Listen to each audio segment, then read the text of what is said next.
here we are, the final factory tour of the Tour 2025, and we are at Drew Estate. I have no idea what to expect at this factory. I've heard it's very different to all the others. So let's have a look around the factory and see what they've got going on here.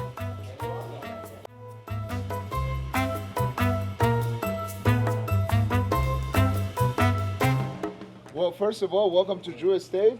It's a pleasure and an honor to have you guys here. I'm gonna start telling you guys a little bit about Drew Estate. The facility that we're gonna see right now it was originally intended only for pre-industry. Although we're gonna see some cigars being made, you know, it was only for us to do fermentation and aging and sorting and that kind of stuff, you know. But you know, we've been growing so much, and we had to improvise at some point, you know. The company started fermenting its own tobacco, you know. Before we were very little, you know. And Jonathan said we're gonna build this facility exclusively for that, you know, and we moved all the tobacco that we had in the city, you know. And when I say in the city, it's because we built that facility across the street in 2006, okay? But before that, we had no factory. Jonathan was pretty much doing the same thing that all the Cubans were doing, you know. All the Cubans that came here to Nicaragua in the 60s, you know.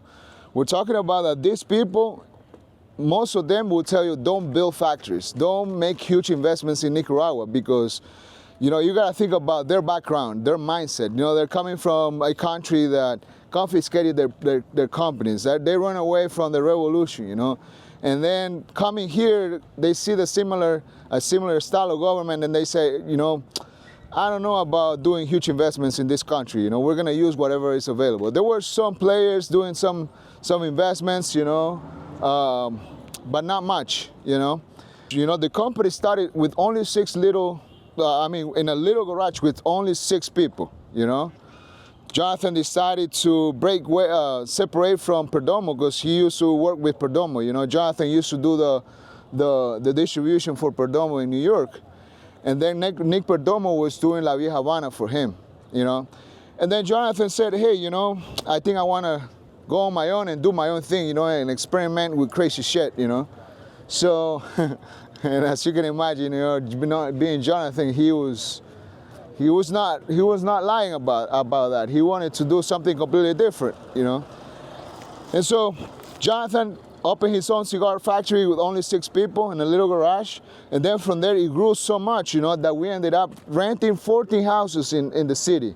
So our operations were kind of like a mess, you know, because you will have in one house, you will have people sorting tobacco. In another house, doing fermentation. In another house, making cigars. In another house, doing packing. In another house, aging rooms. So that was quite a pain in the ass, you know, because moving stuff around, it takes time. You know, you take cigars out of the factory, the cigars get dry, you know, then you get bumpy cigars, and you get cigars that are now burning.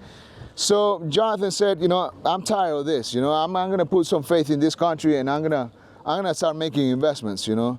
So they bought this piece of property in 2001. The construction didn't start until 2006. The facility across the street, we're talking about 96,000 square feet, whereas this one is only 68,000 square feet, you know. The construction of the first facility across the street ended in 2007. We did the grand opening in 2007. And then in 2012, we built this other one, you know. So this one it's been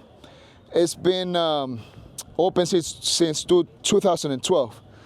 So every time we build a factory and we move everything to that factory, we say, oh, it's too big, you know. It's half empty or half full, you know. And we always say, you know, we're gonna have plenty of room here, you know. And then in a couple of years, we have no room, which is the situation that we're going through right now. So you're gonna see that we have a tremendous amount of tobacco in here. Some of you guys are smoking. This is the only place where we don't allow people to smoke, you know, because there is so much money there that we don't want to risk it, you know. But that was just a brief introduction as to what we're gonna see here, okay? We're going into the money part, where the money Yes, is. where the money is. Actually, guys, all of these buses that you see here. So remember that I was telling you guys we started with only 6 people, right? And now look at all of those buses. We've grown so much that now we have to use all of these buses to move our people around. We got 3,400 people working full-time for Drew Estate now. So some of those buses drive here in Estelí, some of them go an hour away from Estelí, you know, picking up people in the morning and dropping them off in the evening, you know. But every single day we have to do that because pretty much we're on the outside of the city, you know. In Nicaragua we have 4 regions where we grow tobacco. Ometepe Island, that probably you have ever heard about that. It's an island between 2 volcanoes, and you can imagine how rich in mineral those soils are. And Jalapa, north beyond Nicaragua, close to the border in Honduras, that soil is most similar to the soil in Pinar del Rio in Cuba, you know. And Condega, a city from about 20 minutes from Estelí, which is a rocky soil, but that produces very, very good tobacco for fillers. And Estelí, of course. In Estelí, we grow tobacco for fillers, tobacco that is grown under the sun, and it's good for fillers and for wrappers. So, as you can see, this goes all year long, you know? Let me ask you a question. How much tobacco do you think we have here? Millions of tons. 1 million tons, you said? So what do you think? Another answer? Pardon me? 3 million. Well, you know, here we have in bales, just in this area, we have 20,000 bales. Yeah, that's close. That means 3,099,500 pounds. Yeah. So we got tobacco here for about 4 to 5 years. But the question that you could have is, why having that such inventory of tobacco? What do you think? Why we have this big amount of tobacco? Protect your business as well for many years to come. Yeah, and what do you say? Consistency. Consistency. Okay, you know, in 1998, you know, Hurricane Mitch hit Nicaragua, destroying almost all the tobacco fields in Nicaragua. Everybody in the tobacco business, in cigar industry, were running everywhere looking for tobacco to keep rolling, to keep making cigars. We don't want it to happen. We're very cautious, and we don't want it to happen again. So we better have raw materials to keep producing. You know, a fire, another hurricane, a flood can happen, but we can still keep going with cigar production. But one of the most important is what you said, is consistency. You know, in every crop, the consistency, the flavors in tobacco can be different. And for an expert, a seasoned smoker, easily to taste the difference in a cigar. Probably if you are the first time you smoke a P52, and then you try a cigar, you smoke a cigar with different vine, you could say, that is not a 52, they are cheating me. So we prefer to keep consistency and keep on delivering the same flavors, the same consistency, the same strength every year. You know? Questions? Well, I want to jump in really quick, you know, because what you see here is not just a huge amount of inventory, but a huge variety, you know, which enables us to create really, really unique blends, you know. Sometimes you pick up a cigar from Drew Estate and you say, wow, you know, this is complex, this is unique, you know. I try to get something like this from somebody else and it's not the same, you know. Or I have a hard time getting the same experience with another brand, you know. And I hate to make comparisons, you know, but just to give you guys an idea, I told you guys that Drew Estate buy tobacco pretty much from every single place that grows tobacco in the world, you know. Just in the U.S., we buy tobacco from Connecticut, Pennsylvania, Florida, Kentucky, Louisiana. Just right there in the U.S., we buy tobacco from 5 different places, many different farmers, many different type of seeds from those 5 places. Then we buy tobacco from Mexico, Honduras, obviously Nicaragua, we buy from every region, you know. Then we buy tobacco from Ecuador, Indonesia, Turkey, Sumatra, you know. So that gives us a huge variety, you know. When Jonathan hired Willie Herrera, our master blender, Willie was coming from El Titan de Bronze, from a really small cigar factory where he only was used to work with a very small selection of tobaccos. You know, he comes here, and the guy pretty much felt like a kid in a candy store with the opportunity to try so many different stuff that he didn't see before. You know, so yeah, it's a huge amount of tobacco inventory, and this actually represents one of our most important operational strategies. You know, because as Fran was saying, you know, if anything happened, you know, we have to have tobacco to not only to deliver that uniqueness, but also to deliver it consistent to the market. So the guy that fell in love with Liga in the first place back in 2008 when we released the cigar is still in love with Liga today because it's the same cigar, you know. So that's what we want to deliver. If we run out of tobacco, or let's say, for example, something happens in the farm, we'd rather say, hey, you know, something happened with the tobacco, we don't have tobacco, and we don't deliver the supply to the market, you know, because the minute you start changing the blend, then the customers are going to start noticing, you know, and we don't want that. You know, we're not in the business of compromising our brands. We're in the business to deliver brands that are going to stay in the market.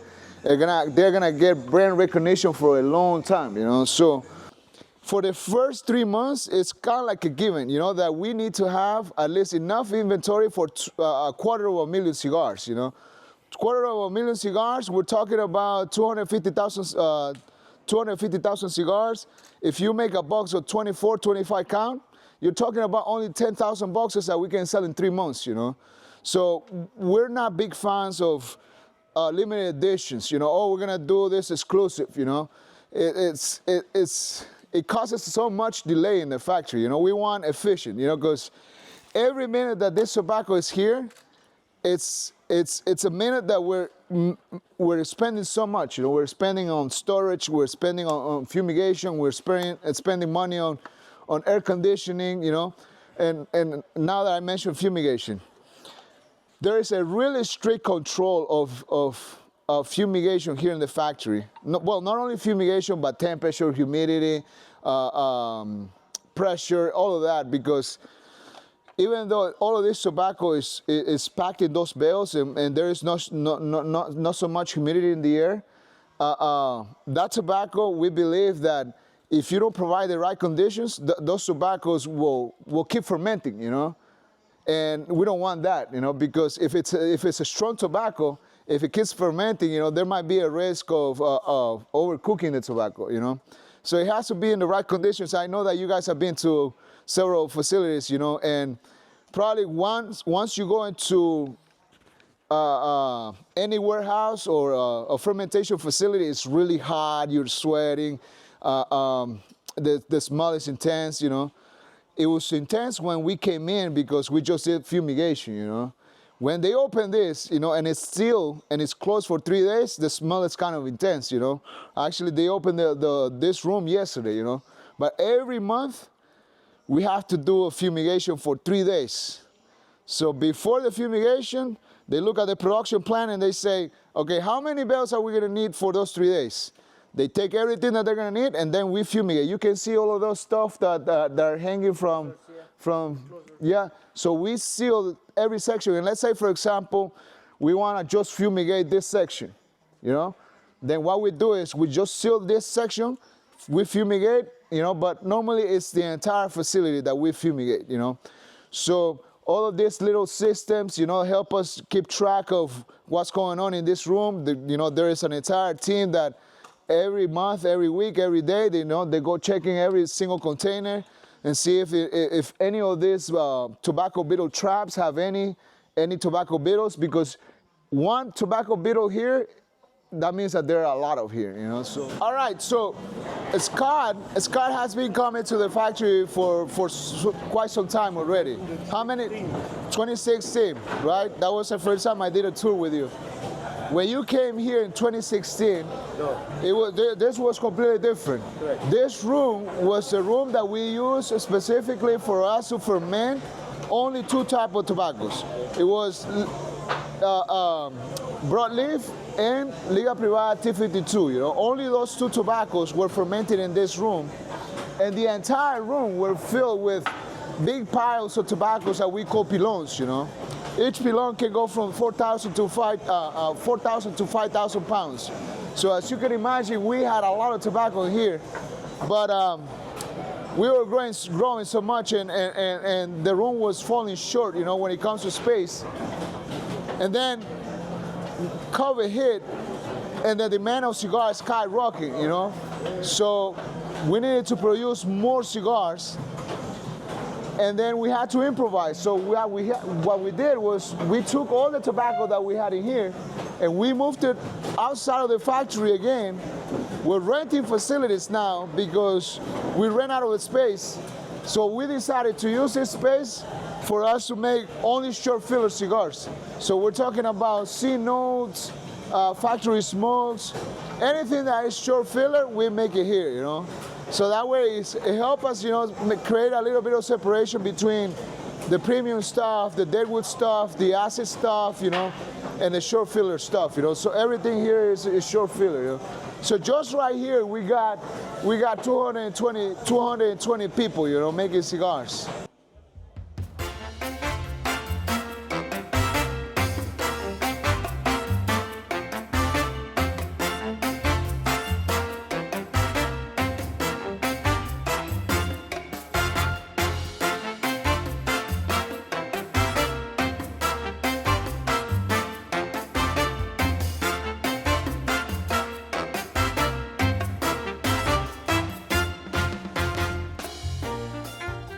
So the good news is that you're coming to this other warehouse, which is something new that we built in 2016.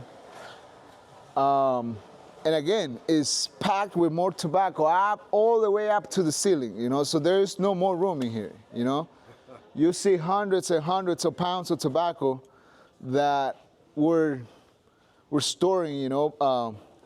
You know, you might think that tobacco there is here for a long time, but the reality is no. You know, we keep feeding the monster across the street, and the monster never gets satisfied. You know, it's always hungry. You know, eating so much tobacco that we have to keep the inventory of tobacco. But originally, this warehouse was intended only for packaging materials. You know, but Swisher said, no, we want to keep the tobacco close to our facility, you know, just in case anything happened, a fire, you know, we're able to control it. We're going to see that, for example, there is a really sophisticated system here for water that not only enables us to use purified water for the fermentation and for the preparation of the tobacco, but also enables us to fight any fire, you know, in case something happens, you know.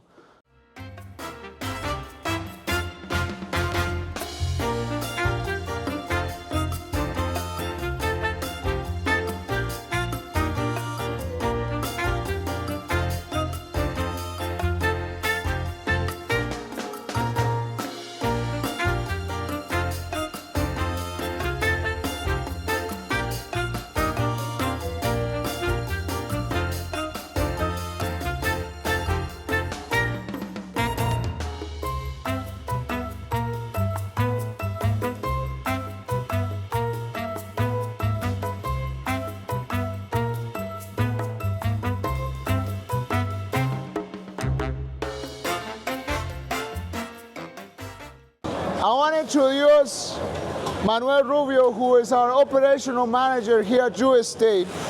You know, Rubio has been with us for so long. You know, he actually was one of the first employees that Jonathan hired back when he opened the factory in 1997, you know. So under Rubio lays a huge responsibility, you know, because, you know, it all sounds really romantic when I tell you guys, oh, you know, we got all of this tobacco, we have all of these people, you know. But it's a lot of work, it's a lot of responsibility, and Rubio has been one of the big important pillars of this company, you know.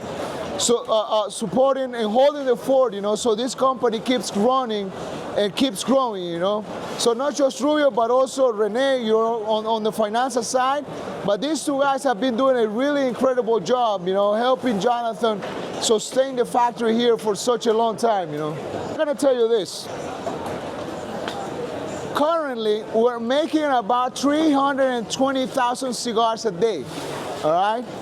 But not every cigar is gonna come out perfect. You normally have a 2 or 3% rejection rate. That means that every single day, we're rejecting a lot of cigars. When you look around, in this production floor, you're gonna see there are people that are wearing blue aprons.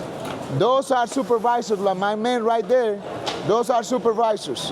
We got 45 supervisors just right here in this production floor that every single day, they go table by table, checking every single cigar, making sure that those cigars are made perfect, you know? So, on this table right here, once the master blender creates the blend, he's gonna deliver that blend to the team. And they're gonna say, okay, look at the production plan, how many sticks do we need to make? Once that plan is approved, we jump into production. But every time we have a new blend, there is more control, there is more supervision, you know, to make sure that those cigars are delivered in the way that the master blender intended, you know. So every day here, you're gonna see a bunch of cigars, not only on this table, but also on the other table, because the supervisors are gonna go check every table and say, okay, let me smoke one. What a beautiful job, right? And they're gonna start smoking. So every day, at least those people are gonna smoke between 3 to 4 or 5, 6 cigars a day, you know, making sure that that blend stays consistent.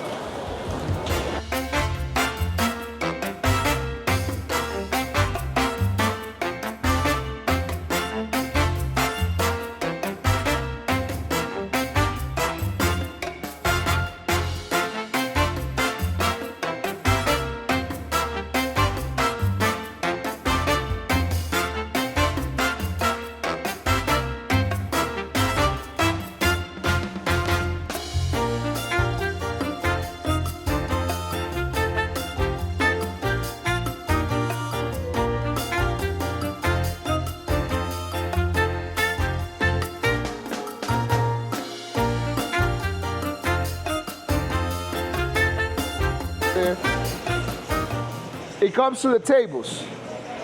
But look at this leaf.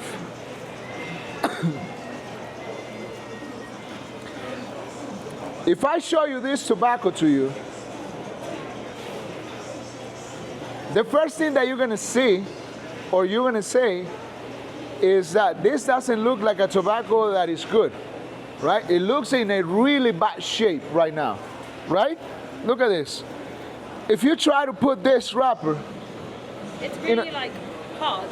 it's really hard. Yeah. You know, like, look, you know, and you might think that this tobacco is dead and it doesn't work, right? Look, I'm gonna remove one of this. Look how it looks. You know? And this is how it came out of the bale after fermentation. And obviously it's really dry because we don't want any humidity in there. You know, and if I keep going, opening up this leaf, I'm gonna damage it, you know? You see it, right? You see it, really? It's not easy to open it, you know? And really quick, I destroyed the leaf. You see all of these holes, you know? And it doesn't look like a leaf that I could use in a cigar, right? It doesn't look good. Look, I damaged the wrapper, but this wrapper has probably survived at least a year, right? But then, if I don't open it and I apply water, magically it comes back to life. like some sort of magic, you know? Like some sort of magic, you know? But sometimes people don't realize how much time that these leaves have been in the bale, you know? And then just by applying water, the ladies start opening the leaf. And then it's a total different story. You know, all of a sudden, the leaf becomes more pliable, more elastic, you know? Almost like it's a piece of leather, you know, that has been properly cured to make a pair of shoes, you know? How long does it have to have the water on before it becomes this pliable? Normally we apply the water one day before. Okay. But we don't apply water to every single type of wrapper. Imagine applying water to Connecticut shade wrapper. What happens to Connecticut shade wrapper if you apply water?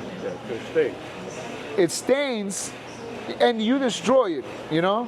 So it doesn't apply to every single type of tobacco. The way we apply humidity to Connecticut shade wrapper is in a different method, you know, in a different way. But once they apply the water, the next step, which is, this is one of the departments where we make a lot of money without selling a single cigar, and I'll tell you why.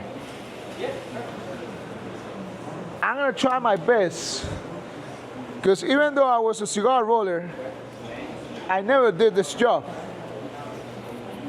But I know how to do it, and I'm gonna let you guys do it. After being really dry, and then you grab the vein like this, okay? As you can see, I'm not good at this. But look at this. Wow. Okay? So now you get the right side and the left side that I told you. And then her job is going to be to put it against the light and make sure that that wrapper is sound. Make sure that doesn't have holes, you know, like this one is not good, for example, you know. So this is a really good example when you over ferment tobacco, you know. You see that this one, for example, got too much heat, you know. But look at this. That one has holes, and this one doesn't have as many holes, right? This is our last quality control filter. As for quality, you know, everyone's talking about the blue, the guys at the blue egg companies. They just smoke, the wrapper smokes some of them. Here it's different. Every cigar made every day is tested here. You know, because quality is very important for us. We have developed such a level of discipline that we have to test every single cigar. So let me introduce that guy over there, Marlon. Okay. Oh, his name is Marlon. He's the boss here in the quality control room. He's been working here for about 23 years. You know, he got a lot of experience that, you know. Okay. So Marlon, the supervisor there and the team that he has here, they are the responsible as for quality. You know, they have the big responsibility that every cigar delivered to you guys have to be perfect, you know. Este puro de liga privada. So this is a Liga Privada line cigar. Lo primero que hacemos al ver esto es la información. The first thing they do here when the cigar comes here is all the information, the code they have, number, lot number, and they look for the information about the roller and the buncher and the supervisor in the salon. Peso. The way, the day when the cigar was made. Y procedemos a ver lo que es la presentación de la cabeza. When they have all of the information, they start testing the cigars. First, they just look at the head of the cigar. Y vemos las boquillas. And then, foot of the cigar. Vemos la presentación del puro. What they look first is the presentation of the cigars. Esta es la información que generalmente viene en los mazos. This is all the information in every bundle of cigars. Lote, of the load, pistola, the size, ponchero, the buncher, rolera, the roller, y revisador. and the supervisor in the salon. Información adicional puesta a mano. Okay. El peso del puro. This is the weight of the cigar, the date when it was made, y quién amarró el paquete. and the guy who made the bundle of the cigar, the one who tied the bundle of cigars. Procedemos entonces a ver la presentación del puro. So what they look for is the Calidad, the capa, quality of the cigar, color de the la quality, capa, the color of the pañuelo, wrapper. la vuelta de la capa.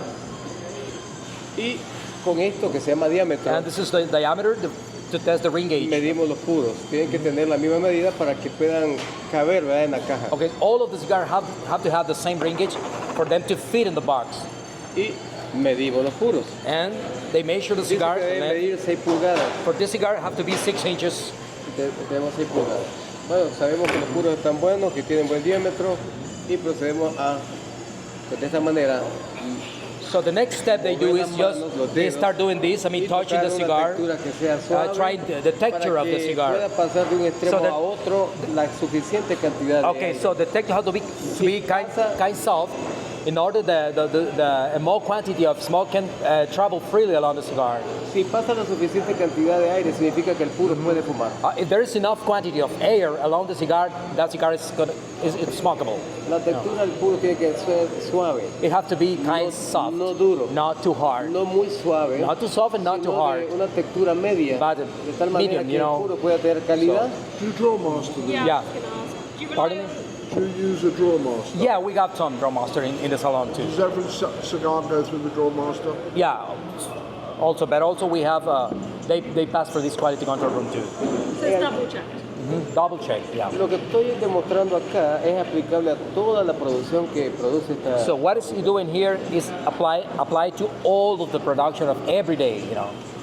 En algunos casos comprobamos el peso del puro In some cases, they test the weight. They check the weight of the cigar. y en gramos, ¿verdad? Para multiplicar el peso en gramos y pasarlo a onza. Okay, it grams and then they pass it Para to comprobar ounce. You el know. peso del paquete entero.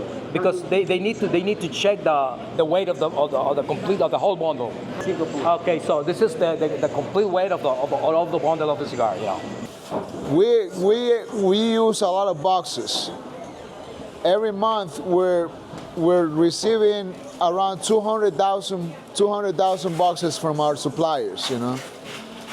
So just to give you guys an idea how hard it was in the beginning for Drew Estate, Jonathan started his own factory and he didn't have money for the tobacco, you know. The first bales of tobacco, we got them from Nick Perdomo and from Henry Kikiberger, you know. I don't know if you ever heard about Karen Berger, you know. But Henry Kikiberger owned the company that is owned by Karen Berger. You know, Henry Kikiberger passed away a couple years ago. But he was a Cuban, a really good friend of Jonathan. And Jonathan got some of the first tobacco bales from those two people, you know. So Drew Estate wouldn't exist without the help of those two people, you know. So every time, you know, we had a chance to talk about good people in the industry, I always mention those two people, you know, because they helped Drew Estate big time in the beginning, you know. As a matter of fact, there's one lady here that used to work for Henry Kikiberger as the person in charge of checking the tobacco, the quality of the tobacco during the fermentation. And she's still working with us, you know. But not only was difficult for us to get tobacco, you know, because, you know, we were very little. Imagine Drew Estate having only 6 employees and going to a tobacco vendor and saying, hey, can you sell me 1 tobacco bill? Nobody will take your business as a serious business. Nobody wanted to waste their times doing business with you when you were only buying 1 tobacco bill, you know. But of course, Drew Estate kept growing. Now we buy huge amounts of tobacco. Nowadays, everybody wants to sell tobacco to Drew Estate. But when it comes to the boxes, you ask me, do you make your own boxes? When Swisher bought the company, one of their ideas was, let's make our own boxes. Because if we make our own boxes, for every box that we make, we can save $1.50, right? Right? So if you say, Henry, you just said that you guys receive around 200,000 boxes every month, right? If you make that number a year, it's a huge number. But Jonathan said, hey, you know, you don't realize that these people used to be carpenters. people that were making furniture.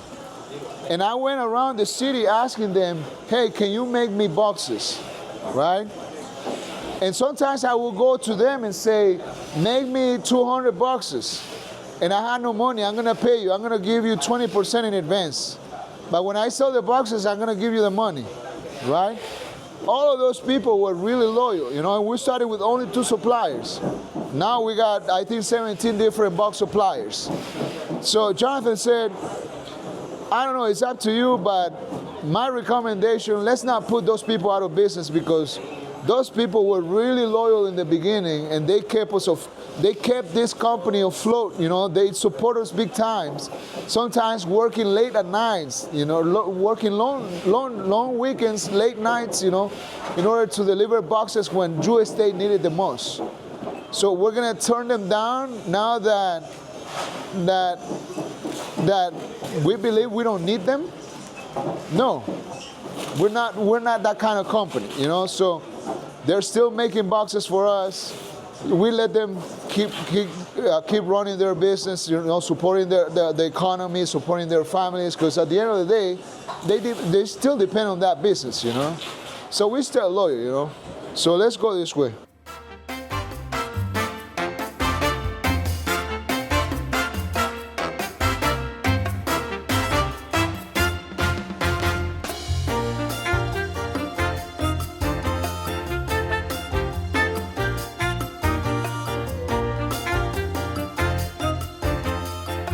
So I'll tell you this. We normally age the cigar 60 days. That's a rule here.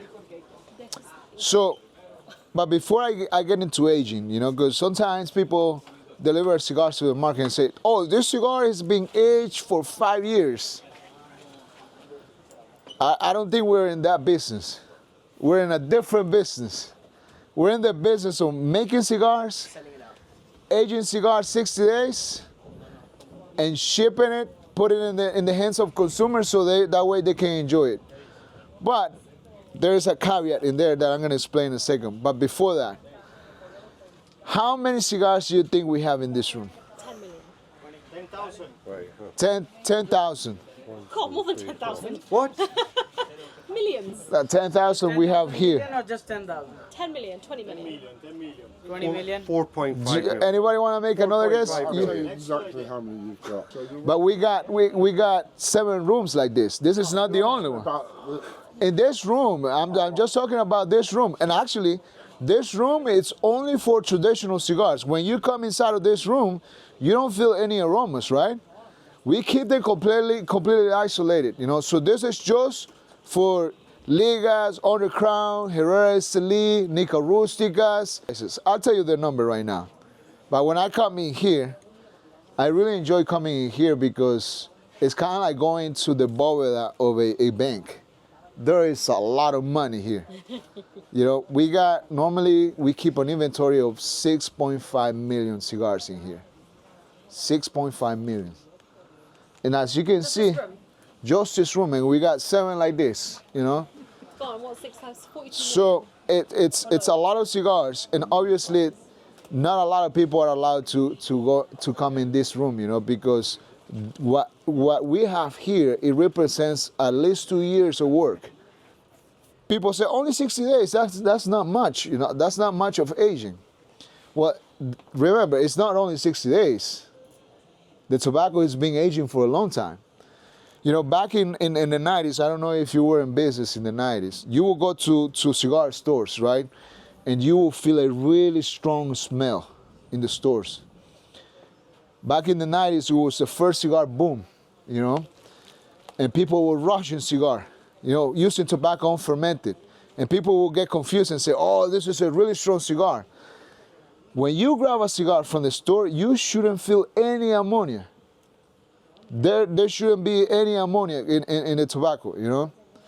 So a cigar, if you grab it from here, hopefully, let's grab one, and you will feel that the cigar don't have it. I'm struggling to find one. That's really, that's I'm gonna use one of these from this room, and you're gonna smell it, and you shouldn't feel Smell it and tell me if you feel any ammonia in there. No. Nothing. Nothing. Absolutely nothing. You know, we're just letting the cigar marinate, you know, and then it'll be ready. To the aging room, that room right there, the cigars are gonna come from quality control, okay? So they go into that room, they scan every single bundle, and then every time we want to prepare a shipment, before we transfer the cigars to the packaging department, which is right there, for this specific department, all the bundles are gonna come to these tables. And we use dark tables with these lights really close to the table. We found that using dark tables is better than using white tables.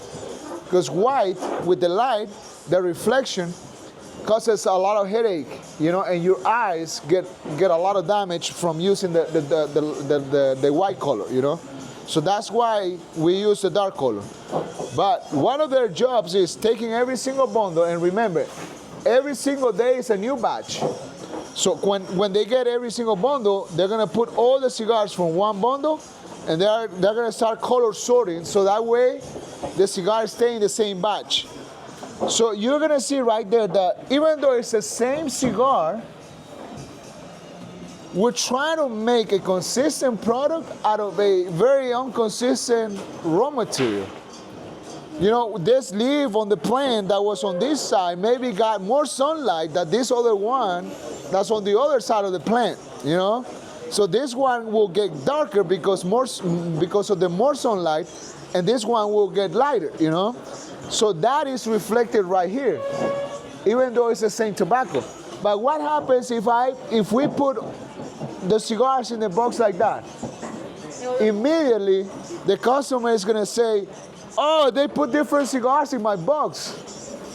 They put one cigar from one brand and another cigar from another brand. And that's not true, you know. The problem is that we got so many different colorations of wrappers, you know.